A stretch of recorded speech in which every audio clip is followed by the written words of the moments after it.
strike, y'all, is Street Fighter 3. This is it, the last Street Fighter 3 revision released on the CPS-3 hardware. In May 1999, Capcom released what I personally consider to be the best Street Fighter 3 game, Street Fighter 3 Third Strike. Now this really was a great game, and it's kinda sad to review Third Strike as it marked the end of Capcom's glory days in the arcades, and also marked the end of the CPS-3 hardware. I know there was one last game released on the CPS-3, but this was the last huge release. And shortly after the CPS-3 had left its mark, Capcom would move on to the Taito Type X hardware. The CPS-3 was Capcom's last dedicated arcade hardware, and we're about to discuss the second to last game ever released on it. To an arcade fan such as myself, this game marks, really, the end of an era.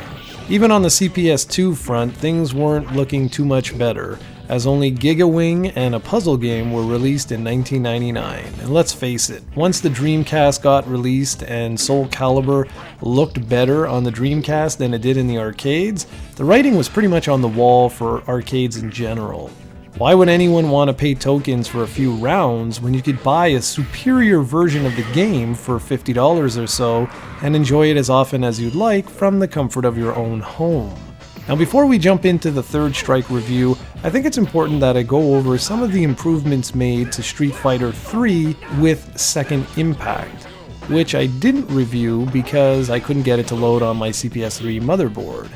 So for starters, the roster had been expanded to not only include all 10 original fighters from New Generation, but also added Hugo and Urien.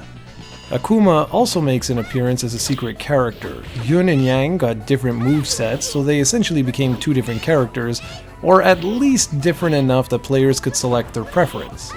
EX special moves were also included, which used the standard power meter and were performed by using multiple punch or kick buttons after the directional cue. On top of the new EX specials, taunts were also introduced, and Capcom made a wide assortment of refinements to the core gameplay to make it tighter and more responsive than in New Generation.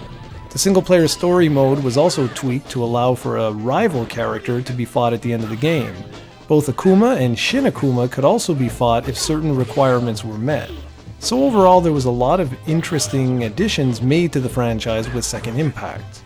With Third Strike, Capcom introduced 4 new characters, Makoto, Remy, Q, and 12, as well as brought back series favorite Chun-Li. This was actually a pretty big deal to a lot of Street Fighter fans, as it boosted the playable roster up to 19, with Akuma now being featured on the roster from the get-go. All of the characters received new stages, voice actors, and endings. The storyline takes place directly after the events of the previous 2 games and continues the tale. New gameplay additions include guard parries, which allow you to parry while in guard stun. There were balancing tweaks and additional refinements made to the fighting system, or engine, including air parries, new throws, holds, and leap attacks. And while certainly not a revolution by any stretch of the imagination, the game feels much more responsive than the other versions, and is by far the one to get if you can only choose one. Third Strike also saw the introduction of the Judgment system, whereby players are ranked on how well they performed offensively, defensively, and also at performing specials and combinations. Players progress through 10 opponents to complete the storyline instead of the previous 2 games' 8. The rival character remains a prominent part of the storyline before taking on Gil, and there was a new version of the Destroy the Car minigame from Street Fighter 2 fame. Third Strike saw several revisions in the arcades thanks to things like bug fixes and other tweaks that removed unblockable strings. But the core gameplay remains the same throughout the different versions. The graphics are superb, featuring incredible animations, and the new backgrounds look fantastic. I've always appreciated Capcom's pixel art, and the same is true here. It's wonderful.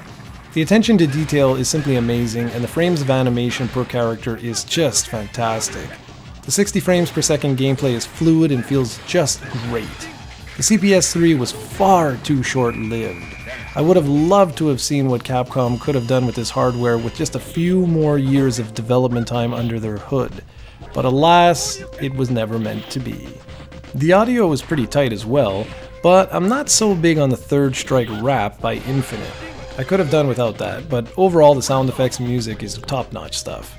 The revised themes sound awesome, and the new music is also really catchy. Overall, this game pretty much has it all, and was the perfect way to say goodbye to the CPS-3 hardware, even if it wasn't officially the last game released on the system. This really is just a fantastic arcade fighter, and if you want to experience it, which I highly recommend you do, I would suggest hunting down a copy for the Sega Dreamcast. Yes, it's a little pricey today, but it sure beats having to hunt down a working CPS-3 motherboard, the security card, and the game disc. You can also go the more modern route and purchase it digitally on the Xbox 360 and PlayStation 3 via Xbox Live Arcade and the PlayStation Network for relatively cheap. This version even included online play. Third Strike is a technical showpiece for Capcom's last dedicated arcade hardware and is a fighting game fan's dream. Regardless of which version you decide to pick up, it comes highly recommended.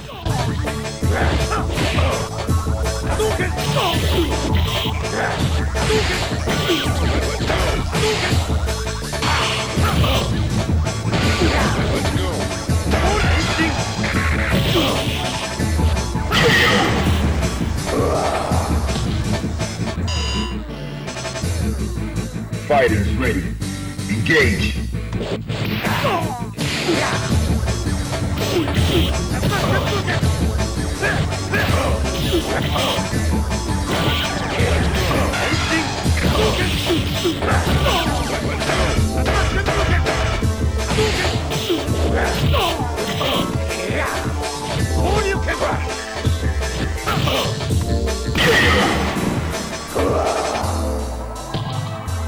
You win.